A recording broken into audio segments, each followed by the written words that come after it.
Kone Pacific Waves TV. Welcome, ladies and gentlemen. We are back with our show, Matters That Matter show. And with me is our political analyst, Fiva Madhai. Last weekend, we had a lot of things that happened back in Kenya. And still, it's like there is some tension. We are going to discuss a few of those things. And we have Fiva Madhai with us. Yeah. You can say hi to our listeners and viewers. Fellow Kenyans, I greet you all wherever you are. In Kenya, everywhere else, even in the diaspora, I just say hi and you're welcome. A lot has happened. Mm-hmm. We had Jakarta meeting. We had Jakarta meeting. Mm-hmm. We saw the Azimio readers. Mm-hmm. We heard a lot of things. Mm-hmm. We heard Raila Odinga giving ultimatum to, is it Commonwealth or United Nations? Whatever it is. Yeah. Mm-hmm. What's your take on that meeting? This was immediately after the other meeting that was held in Kamukoji. Yeah. And these meetings, they are supposed to, or they are there to achieve a certain objective. Okay. And one thing is that Raila Odinga has realized that he can never become president through the ballot. Mm. And also, age is catching up with him. Mm. He has now contested 5 times and he has failed. Yeah. There is almost zero chance that he will win the election in 2027. Mm. And there is also almost zero chance that he will win the election in 2032. Yeah. And also, taking into consideration that he's now 78 years, or around 79 there, 78 years, in 10 years' time, he'll be 88 years. I don't think he'll be... 88? Yeah. He's now 78. 78, yeah. He'll be 88 years in 10 years' time. So 2032, he'll be 88 years. I don't think at 88, he'll be physically fit and strong enough even to contest. But just in case... You mean Raila is 78 years? Yeah. I thought he's younger. No. He's now 78 years. Okay. So, this guy has realized that just as his father died without taking the reins of power in Kenya, and even pleading with the people, even pleading that he be given a chance, even to read one day. The other day you saw him in South Africa in a press conference. Yeah. And it was like he was pleading with Ruto to allow him to lead the country, to resign, and to allow him to take over the country, which is next to impossible. Yeah. And automatically it is impossible. Therefore, whatever you're saying that is happening, these are allegations that they're saying that the election was stolen and all those kind of things. And this whistleblower thing, it is literally and totally a big lie. And I want to tell you something. Is it meant to counter something? Even if it was meant to counter the statement by William Ruto, the president, that the previous government, the system and the deep state, they wanted to abduct and kill Chebukati so that he does not announce election, and they may create confusion in IBC, and that they may take or install their own person, who is Chadera. Yeah. And that was the vice chairman of IBC to come and announce Raila as the president. Yeah. And of course that plan failed. So it was supposed to counter that one. And of course many other things that are coming up now, we are just getting to hear of them. Yeah. So I want to say this, that this is literally is a total lie. There is not truth in it. And I want to tell you this. Raila says that William Ruto stole about 2.3 million votes from him, or 2.2 million votes. Wajakoya comes and says that William Ruto stole 2.8 million votes from him. If you take that one, it's around 2.2, 2.3 and 2.8. That is around 5.1. Ruto also stole some 2.8 votes from Wajakoya. So... this is a big joke. It is a big joke. And it is taking Kenyans for granted. So I want to hear your mathematics. Look at it like this. Okay, 2.8 plus 2.3. Ruto stole Raila stole 2.3 million. Ruto stole from Raila 2.3 million. Yeah, 2.3 million.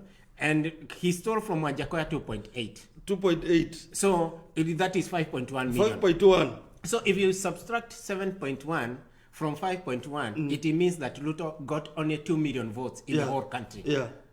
Which is definitely, even if you are such a fool, a great fool, you do not need to be told that this is the a deputy president called it the same genius. Let me tell you something. This is even worse because I want to kutushukulia watoto sana. And I want to say this. You know, Raila himself, he does not know the meaning of the word truth. It is a vocabulary that he does not even understand. That word truth is foreign and alien to him. He does not even comprehend, he does not even understand it. Because Raila has rode on lies throughout his political career. Yeah. And one of the biggest lies that he has rode on is that elections have always been rigged against him. And I can tell you why. This guy is a guy of witches and sorcerers and all those kind of things. Yeah. And there are only two kingdoms here that operate in the world. That is the kingdom of God and the kingdom of the devil. And the Bible says that Satan is the father of lies. So definitely, if he contacts witches and sorcerers, he's a child of the devil. Yeah. And he has just taken after his father, the devil, to lie to Kenyans. Yeah. And that is his nature. He can never tell the truth. Yeah. The truth of the matter is that whatever he's saying, he knows that it is totally lies. Yeah. And he wants to use lies to incite Kenyans against one another. Yeah. So that they can fight. If you hear the language, let me tell you something. Look at the language that they are using in those rallies. Raila saying that they are ready to die. His supporters have been aching him, urging him to go ahead and call for violence. And you see, even one of them was arrested the other day. Yeah. They have been asking me, and they have been telling him, we are chairman, whatever chairman and all those kind of things. They have been telling him they are ready to use violence to go and remove Ruto from State House. And I've always told you here, these people, and they said right from the word go, and James Orego has said it, and others have said it, like that Raila does not have to wait until 2027 to become president. He can become president even now. Yeah. And what they're planning to do is that they want to use chaos and violence to attain or to achieve the objective of removing Ruto from State House. In Kamkoji rally, they declare that they don't recognize Ruto as the president. They don't accept the legality of his presidency. Yeah. Now, Sakaja comes, he skips Gachagua and tells the president, I'll bring the ODM leaders to State House. Then we see Gachagua blocking Sakaja. Because these people, because they're not honest. Yeah. They're not honest. They'll just come in, because they only got to see Ruto, the president, because of the goodies that they will get from him. Yeah. But deep within themselves, they're not honest. They even don't want to even to work with him. They will only work with him for convenience sake. To achieve certain objectives. Maybe they want to please their constituents of all those kind of things. Yeah. So what was I saying? The language that these people have been using, it amounts to inciting people to violence. In Jacaranda, you heard Mother Karua saying that you only die once. So these people are ready to use violence, and they're inciting Kenyans against one another to use violence, even to achieve the objective of getting state power. Yeah. Which I don't think is going to be possible. What's the main reason why they are doing this? They just want to get power. The first meetings, it was all about Cherera 4. No, Cherera 4 was overtaken by events. Now, why there is this thing. There is the fact that they wanted to counter the statement by President William Samoei Ruto that there was a plan to abduct and kill Chebukati. And also, there is also this other reason that their companies and even themselves, they are being forced to pay taxes, which they are not used to, because they were used to being exempted. And even other people that you're not seeing here, but they are working behind the scenes, sponsoring people to come and bring these statements or those kind of things. They were being exempted to pay in amount of money amounting to billions of money to pay to pay taxes. Yeah. And you can imagine a certain company, which is a very rich company, is exempted to pay billions of money, and this company is owned by certain individuals that we know in the country. And Kiarie is closed. And Kiarie is closed for the same reason, because they did not pay tax. Yeah. But they have to close that one because that is another company or a son of nobody. Yeah. But then because they think that they own the country, they can be exempted. And yet, Kenyans are paying over 230 shillings every day to buy a packet of unga. Kenyans are going hungry without food because they cannot afford it. And these people are enjoying state money, which they have been exempted from paying. Yeah. And they are billionaires already. And they want to live and to eat Kenyans even to the last thing. Yeah. So those are there are many reasons. And the other one mainly because they want to install their own person there so that they can continue eating Kenyans. Do you think also the composition of IBC commissioners is also a cause? It is one of the causes. Yeah. It is also a cause. And let me ask you something. When President Uhuru Kenyatta appointed the Shadara Reform, Raila did not have a problem with it. He did not have a problem with it. Why is it that now, when it is Ruto's turn, even to appoint people, he has a problem with it?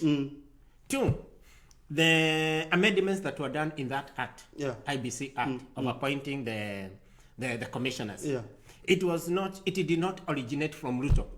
It originated from the previous government, and had an input even of Raila Odinga himself. Okay.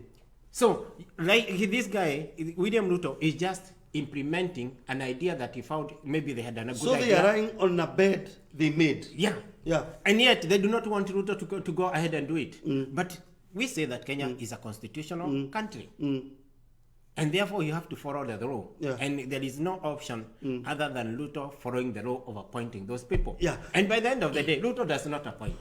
There are those bodies that sponsor people into that commission, appoint this like Parliamentary Service Commission appoints 2 people, religious, interreligious organization appoint 1 person or 2 people, Close Society 1 person, and all those kind of things. So they constitute a body of commissioners that will then go ahead and call for the interview of those people, advertise those positions, call for the interview those people, and go ahead to... Who is funding these meetings? Personally, okay, fine. I had my own thinking, and I just think it is being confirmed by many people. And I have to say this: when Kiarie came with this whistleblower thing, himself is saying that the purpose of that press conference that he had called was originally meant to come and counter and answer William Ruto concerning the abduction and killing of Chebukati. Okay. But then something else has just come, and which is more weightier than the one that they were supposed to do. So it means that this thing did not originate from Kiarie. It was sent to him by somebody. And in my own thinking, Kiarie is just on a payroll. Just to do the bidding of certain individuals, and you can imagine who that person is. So there is the owner of the there is the owner of the document. We saw Raila Odinga giving United Nations an ultimatum of two weeks. That is nonsense. They should come investigate themselves the past election. If not so, Kenyans, the citizens, will take row on their heads. Let me tell you something. Raila can call whoever he will or whoever he wants, call UN, call Hague, call Commonwealth, call whoever he wants. But I'm telling you, it is nonsense. It equals to nothing. Because let me tell you something. One, Kenya is a sovereign state. Is a sovereign state. We did election according to the constitution, and the elections results were announced according to that same constitution. And after the announcement, they felt that they were not satisfied with the results, and they went to the Supreme Court, and the Supreme Court affirmed the same elections that were conducted in the right manner, and that William Ruto was legally elected and dutifully elected as the president of Kenya. And let me ask you something. I have heard Raila say that they have come to realize that IBC had 4 servers distributed across the country, one in Venezuela, one in Anniversary Towers, the other one in I don't think in Bomas, industry area, and another one in one of the European countries. Yeah. I don't know, Switzerland or something else, something like that. Now, let me ask you something. When they went to court, they claimed that they knew. One, they took a truckload of documents, fake documents, as evidence to the Supreme Court, which they presented before the Supreme Court judges. And they went ahead and claimed that they knew polling stations that were rigged elections. And the court was gracious enough to them to allow them to do a recount of the same votes, which the court ordered that those votes, ballot boxes from those various polling stations, they should be brought to Nairobi, KICC. They were opened in the process of in the presence of the court officials, agents of IBC, of Azimio, agents of Kenya Kwanza, and all those people that were there, and even the media itself, even the court. Even the court itself is the one that was supervising that process. It was the one that was supervising that process. It was heading that process. So there was the agents from Azimio. There were agents from Kenya Kwanza. There was even the media there. These boxes were opened, and the ballot papers in those boxes were counted, each and every one. And then they were compared. The results of those count were compared with the Form 34A. That was with the returning officer. That was with the agent of the Azimio. That was with the agent of the Kenya Kwanza, and whoever other agent, and that was sent to the portal. And they all agreed. They all agreed. Now let me ask you something, Kiarie, because you are an intelligent person. If for sure Kamango was altering figures, wherever he was altering from Venezuela and somehow, did he alter the number of ballot papers in the boxes? That is a question that you should ask yourself. Did he alter? No. 2, they were asked by because when the boxes are sealed, only the court can order the opening. 2, can he magically, Kamango, can he magically, or whatever means he uses, can he all the polling stations, all the polling stations, the ballot papers in all the polling stations, alter the Form 34A with the Azimio agent, alter the Form 34A with the Kenya Kwanza agent, alter the Form 34A with the returning officer, and alter the portal. During Jakarta meeting, so what I'm driving at is this is a total lie. There is no truth in whatever he's saying, and saying that this thing was interfered by Kamango, it is not there. It is nonsense. It is a fallacy. During Jakarta meeting, there were some other claims that Chebukati and other IBC commissioners visited Raila Amolo Odinga. And Ruto responded, why didn't you take that those claims to the Supreme Court? Let me tell you something. Raila Odinga just decided to turn Chebukati into a punching bag because he's a soft target. Because let me ask you something. Let me ask you something. One, it is a lie. I can tell you it is a lie. He just wants to incite the public. 2, even if there is any chance of 1% or 2% that he went to Raila's place, it could be only by invitation by Raila Odinga himself. It could not be otherwise, because Chebukati cannot take himself from his office or from his home and decide to visit Raila for whatever reason, taking into consideration the position that he holds. So if he went there, it was only by invitation by Raila Odinga. But I can tell you, there is almost zero chance that he went there.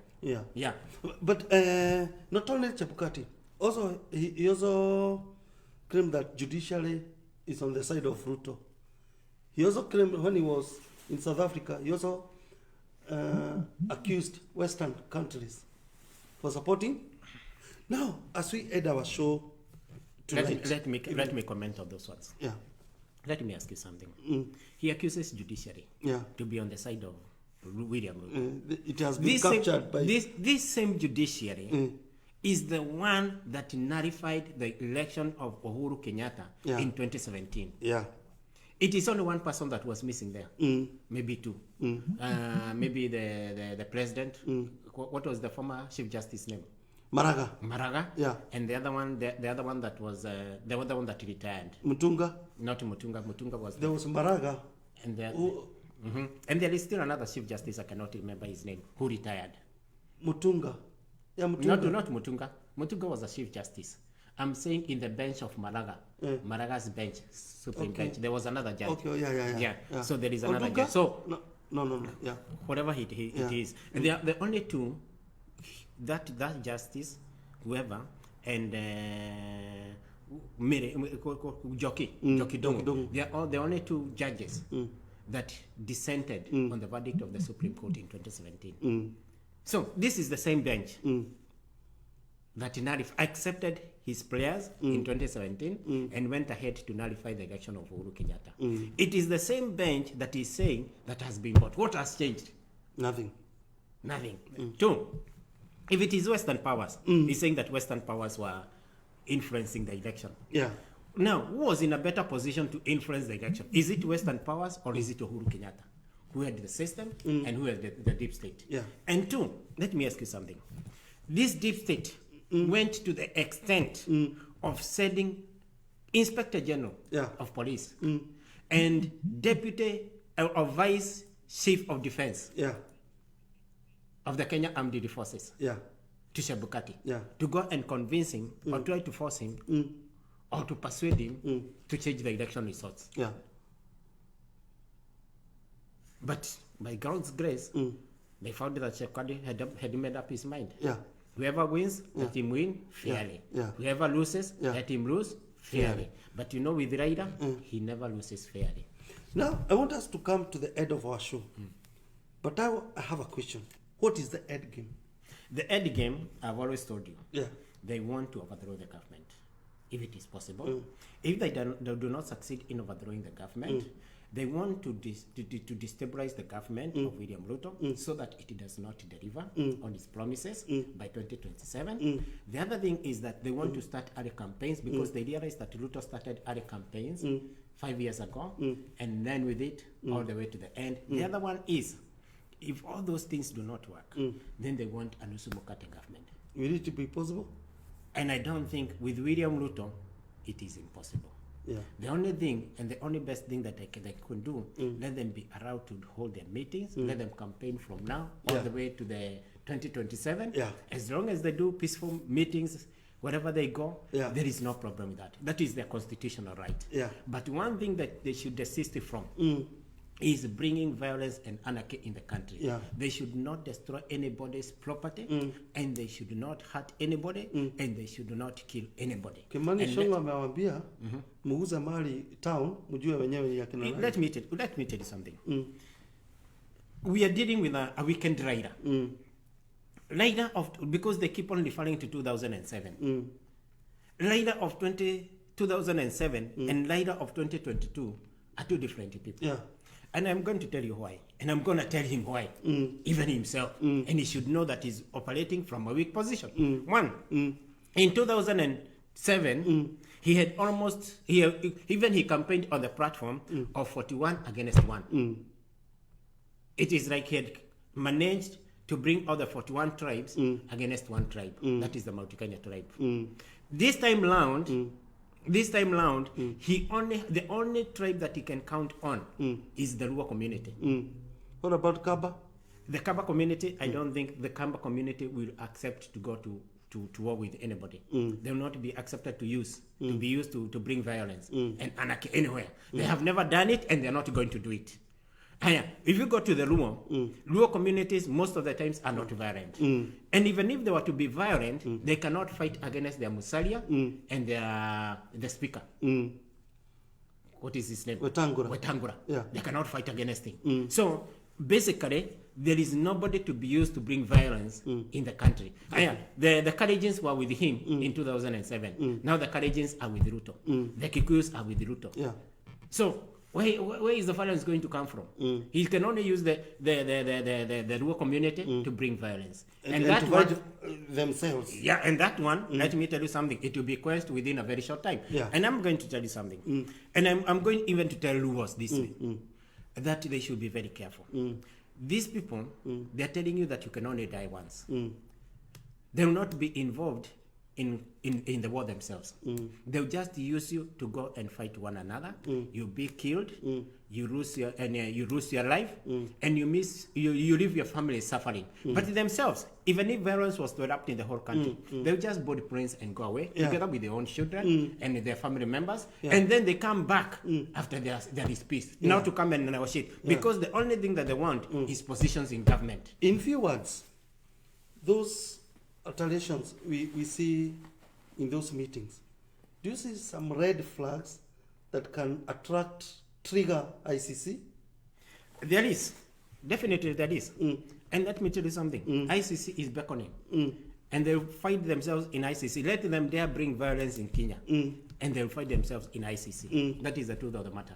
And I can also say this. I can tell the president, His Excellency, William Samoei Ruto, if violence erupt in Kenya, by any chance, let him not fear to apprehend Raila and put him in. Let him not fear to apprehend Mother Karua and put her in, because these are the people that have used very violent and very bad language to incite Kenyans against one another. Let him not fear to apprehend Kioni and put him in. Okay. Thank you for showing up. Thank you so much. In our show. And thank you for having me here on the show today. Yeah. I hope you are going to have a wonderful week. Yeah. We meet on Monday. And for our viewers, we thank you so much for being with us and watching us. And I hope that our conversation is enlightening you in one way or the other, and we are being a blessing to you. Thank you so much. We are always happy to have a conversation with you. Thank you. Till next Monday, I'm Kiarie Prestige, your host, Matters That Matter Show. Bye-bye. One of the penalties for refusing to participate in politics is that you end up being governed by your inferiors. That is why Pacific Waves Television lays bare Kenya politics and leadership on Matters That Matter Show, hosted by Kiarie Prestige and Favor Madai. Even right now, in the Ruto coalition, Mudavadi has been given the post of the Prime Minister, because Chief Minister is another name for the Prime Minister. Yeah. And even without such a senior position, the Ruya people did not find it good or fit to give him the votes. Every Monday on Pacific Waves Television, Matters That Matter, as we tackle matters Parliament, Executive, Judiciary, politics of inclusion, public debt, public participation, and so much more. Matters That Matter Show. Stay tuned.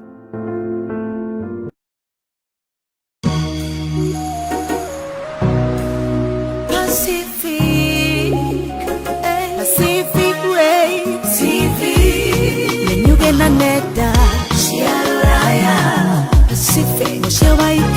Pacific Waves.